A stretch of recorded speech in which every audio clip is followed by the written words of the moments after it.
Hi friends, one India ಕನ್ನಡಗೆ ಸ್ವಾಗತ. ನಾನು ಶ್ರೀರಕ್ಷ ರಘುರಾಮ್.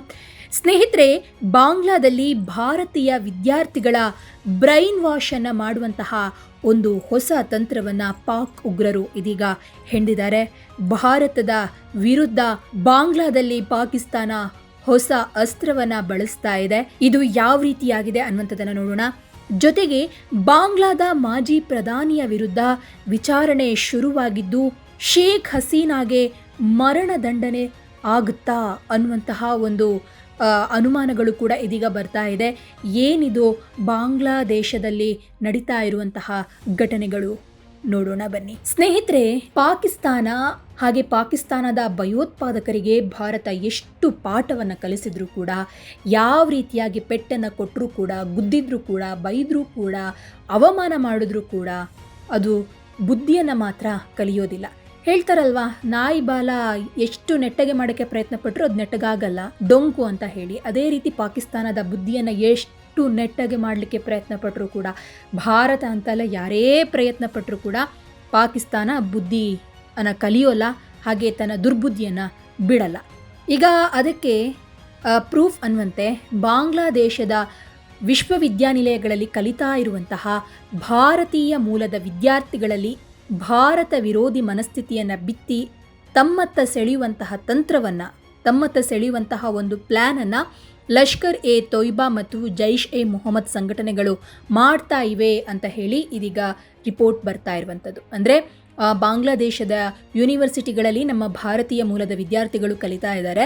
ಅವರಲ್ಲಿ ಭಾರತ ವಿರೋಧಿ ಮನಸ್ಥಿತಿಯನ್ನು ಬೆಳೆಸಿ, ಭಾರತ ಸರಿಯಿಲ್ಲ, ಭಾರತ ಹಾಗೆ ಹೀಗೆ ಅನ್ನುವಂತಹ ಒಂದು ವಿಷಯವನ್ನು ಅವರ ಮನಸ್ಸಿನಲ್ಲಿ ಬಿತ್ತಿ ಬ್ರೈನ್ ವಾಶನ್ನು ಮಾಡಿ ಅವರನ್ನು ಭಾರತದ ವಿರುದ್ಧವೇ ಎತ್ತಿ ಕಟ್ಟುವಂತಹ ಪ್ಲ್ಯಾನನ್ನು ಉಗ್ರ ಕ್ರಿಮಿಗಳು ಇದೀಗ ಮಾಡ್ತಾ ಇದ್ದಾರೆ. ಇನ್ನು ಈ ಸಂಘಟನೆಗಳ ಉಗ್ರರು ಬಾಂಗ್ಲಾದೇಶವನ್ನು ಪ್ರವೇಶಿಸಿದ್ದಾರೆ. ಅಲ್ಲಿ ಕಲಿತಾ ಇರುವಂತಹ ಭಾರತೀಯ ಯುವಕರನ್ನು ಮೂಲಭೂತವಾದಿಗಳನ್ನಾಗಿ ಮಾಡಲಿಕ್ಕೆ ಹೊರಟಿದ್ದಾರೆ ಅಂತ ಹೇಳಿ ಇದೀಗ ಹೇಳಲಾಗ್ತಾ ಇದೆ.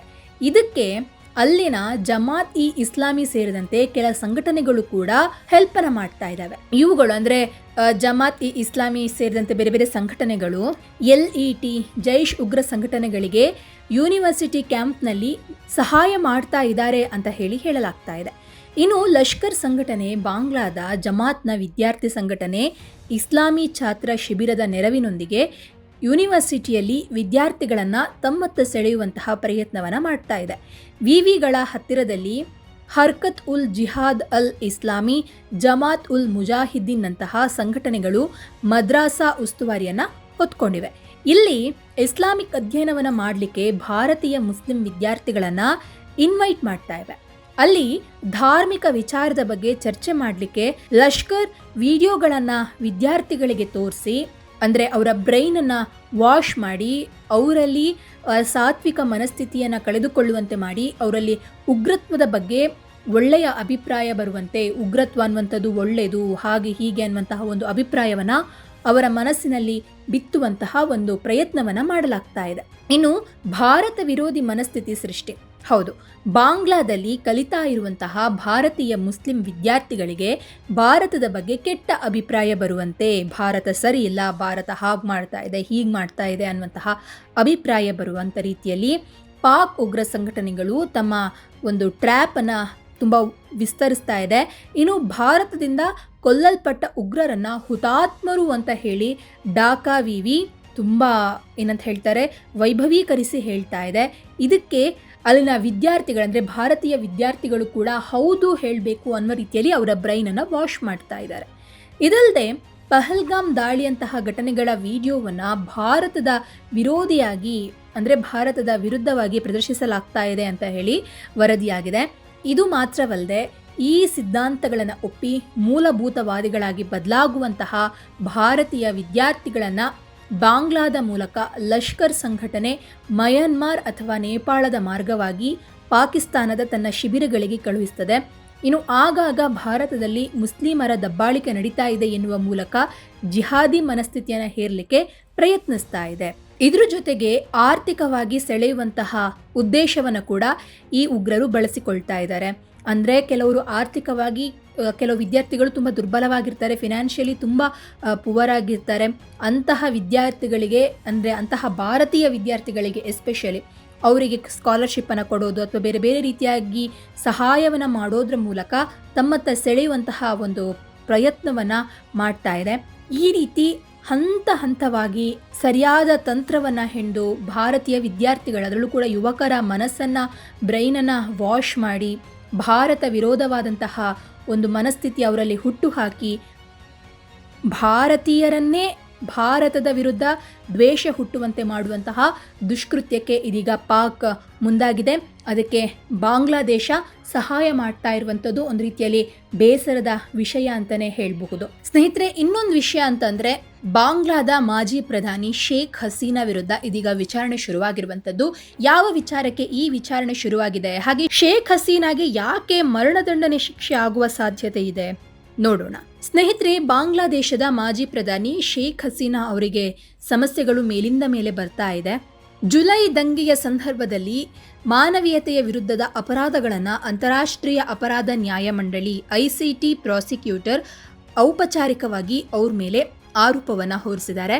ಇದೀಗ ಪ್ರಾಸಿಕ್ಯೂಷನ್ ಮೊನ್ನೆ ಆರೋಪ ಪಟ್ಟಿಯನ್ನು ಸಲ್ಲಿಸಿದೆ. ಇನ್ನು ಈ ಆರೋಪಗಳು ಸಾಬೀತಾದರೆ ಶೇಖ್ ಹಸೀನಾಗೆ ಮರಣದಂಡನೆ ವಿಧಿಸಬಹುದು ಅಂತ ಹೇಳಲಾಗಿರುವಂಥದ್ದು. ಆರೋಪ ಏನು ನೋಡೋಣ. ಇನ್ನು ಆರೋಪ ಪಟ್ಟಿಯಲ್ಲಿ ಶೇಖ್ ಹಸೀನಾ ಮಾಜಿ ಗೃಹ ಸಚಿವ ಅಸಾದುಜ್ಜಮಾನ್ ಖಾನ್ ಕಮಲ್ ಮತ್ತು ಮಾಜಿ IGP ಚೌಧರಿ ಮಾಮೂನ್ ಅವರನ್ನು ಸಹ ಆರೋಪಿಗಳು ಅಂತ ಹೆಸರಿಸಲಾಗಿದೆ. ಈ ಒಂದು ಪ್ರಕರಣದಲ್ಲಿ ಪಾರದರ್ಶಕತೆಯನ್ನು ಕಾಯ್ದುಕೊಳ್ಳಿಕ್ಕೆ ಬಾಂಗ್ಲಾದೇಶ ದೂರದರ್ಶನದಲ್ಲಿ, ಅಂದರೆ ಟಿವಿಯಲ್ಲಿ ವಿಚಾರಣೆಯನ್ನ ನೇರ ಪ್ರಸಾರವನ್ನ ಮಾಡಲಾಯಿತು ಅಂತ ಹೇಳಲಾಗ್ತಾ ಇದೆ. ಇನ್ನು ಕಳೆದ ವರ್ಷ ಜುಲೈ ಆಗಸ್ಟ್ನಲ್ಲಿ ನಡೆದಂತಹ ಸ್ನೇಹಿತರೆ, ನೀವು ಕಳೆದ ವರ್ಷ 2024 ಸಂದರ್ಭದಲ್ಲಿ ಜುಲೈ ಆಗಸ್ಟ್ನಲ್ಲಿ ದೇಶದಾದ್ಯಂತ ಹಿಂಸಾಚಾರ ಆಯಿತು ಬಾಂಗ್ಲಾದೇಶದಲ್ಲಿ. ನಂತರದಲ್ಲಿ ಪೊಲೀಸ್ ಏನು ಮಾಡಿದ್ರು ಅಂತಂದರೆ ಕಂಡಲ್ಲಿ ಗುಂಡು ಅಂತ ಹೇಳುವಂತೆ, ಅಂದರೆ ಯಾರೆಲ್ಲ ಈ ಥರ ಪ್ರತಿಭಟನೆ ಮಾಡ್ತಾ ಇದ್ದಾರೆ, ಹಿಂಸಾಚಾರ ನಡೆಸ್ತಾ ಇದ್ದಾರೆ, ಅವ್ನ ಕಂಡಲ್ಲಿ ಗುಂಡು ಹೊಡೆಯುವಂತಹ ಒಂದು ಪ್ರಯತ್ನ ಆಯಿತು. ಈ ಒಂದು ಕಾರ್ಯಾಚರಣೆಗೆ ಶೇಖ್ ಹಸೀನಾ ಅವರೇ ಒಂದು ಪ್ರಮುಖವಾಗಿ ಪ್ರಚೋದಕತೆಯನ್ನು ಕೊಟ್ಟಿದ್ದಾರೆ ಅಥವಾ ಅವರೇ ಈ ರೀತಿಯಾಗಿ ಹೇಳಿದ್ದಾರೆ ಅಂತ ಆರೋಪಿಸಲಾಯಿತು. ಇದರ ಪರಿಣಾಮವಾಗಿ ಹತ್ಯಾಕಾಂಡ ಸಂಭವಿಸಿತು.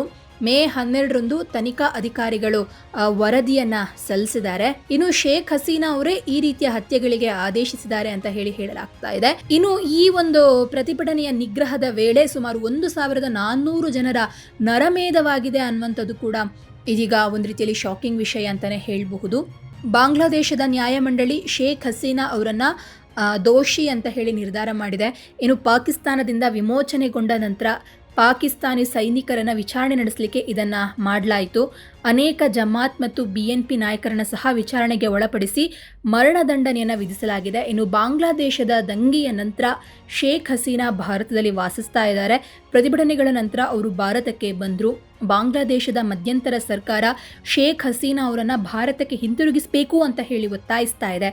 ಆದರೆ ಭಾರತ ಅಂತಹ ಯಾವುದೇ ಬೇಡಿಕೆಗಳಿಗೆ ಸ್ಪಂದಿಸ್ತಾ ಇಲ್ಲ. ಇನ್ನು ಶೇಖ್ ಹಸೀನಾ ಅವರ ಅಧಿಕಾರದ ಅವಧಿಯಲ್ಲಿ ಭಾರತ ಮತ್ತು ಬಾಂಗ್ಲಾದೇಶದ ಸಂಬಂಧ ತುಂಬ ಚೆನ್ನಾಗಿತ್ತು, ತುಂಬ ಗಟ್ಟಿಯಾಗಿತ್ತು. ಆದರೆ ಈ ದಂಗೆಯ ನಂತರ ಭಾರತ ಹಾಗೆ ಬಾಂಗ್ಲಾದೇಶದ ಸಂಬಂಧ ಸಂಪೂರ್ಣವಾಗಿ ಹಾಳಾಗಿದೆ ಅಂತಲೇ ಹೇಳಬಹುದು. ಯಾಕಂತ ಹೇಳಿದ್ರೆ ಬಾಂಗ್ಲಾದೇಶ ಪಾಕಿಸ್ತಾನದ ಪರವಾಗಿ ನಿಂತ್ಕೊಂಡು ಕೆಲಸವನ್ನು ಮಾಡ್ತಾ ಇದೆ. ಅದಕ್ಕೆ ಉದಾಹರಣೆ ಅಂತ ಹೇಳಿದ್ರೆ ಆಗಲೇ ಹೇಳಿದಂತೆ ಭಾರತೀಯ ವಿದ್ಯಾರ್ಥಿಗಳ ಮನಸ್ಸನ್ನು ಹಾಳು ಮಾಡಿ ಭಾರತದ ವಿರುದ್ಧವೇ ನಿಲ್ಲುವಂತೆ ಮಾಡುವಂತಹ ಒಂದು ಪಾಕಿಸ್ತಾನ ಪ್ರಯತ್ನಕ್ಕೆ ಬಾಂಗ್ಲಾದೇಶ ಕೂಡ ಸ್ವಲ್ಪ ಸಹಾಯವನ್ನು ಮಾಡ್ತಾ ಇರುವಂಥದ್ದು ಭಾರತಕ್ಕೆ ಬೇಸರ ತರಿಸುವಂತಹ ವಿಚಾರ. ಇನ್ನು ಬಾಂಗ್ಲಾದೇಶದ ದಂಗೆಯ ನಂತರ ಭಾರತ ಹಾಗೆ ಬಾಂಗ್ಲಾದೇಶದ ಸಂಬಂಧ ಹಾಳಾಯಿತು. ಇನ್ನು ಯೂನಸ್ ನೇತೃತ್ವದ ಬಾಂಗ್ಲಾದೇಶದ ಹೊಸ ಸರ್ಕಾರ ಚೀನಾ ಮತ್ತು ಪಾಕಿಸ್ತಾನದ ಕಡೆಗೆ ತುಂಬ ಒಲವನ್ನು ತೋರ್ತಾ ಇದೆ, ಹಾಗೆ ಅವರಿಗೆ ಹತ್ತಿರವಾಗ್ತಾ ಇದ್ದಾರೆ. ಇನ್ನು ಭಾರತವು ಬಾಂಗ್ಲಾದೇಶದೊಂದಿಗೆ ಸಂಬಂಧವನ್ನು ಉಳಿಸಿಕೊಳ್ಳಿಕ್ಕೆ ಪ್ರಯತ್ನಿಸಿದಷ್ಟೂ ಕೂಡ ಅದು ಪಾಕಿಸ್ತಾನ ಹಾಗೆ ಚೀನಾಗೆ ಹತ್ತಿರವಾಗಿ ಭಾರತಕ್ಕೆ ಕೋಪವನ್ನು ತರಿಸ್ತಾ ಇದೆ, ಭಾರತಕ್ಕೆ ಡಿಸಪಾಯಿಂಟ್ಮೆಂಟನ್ನೇ ಮಾಡ್ತಾ ಇದೆ ಅಂತಲೇ ಹೇಳಬಹುದು.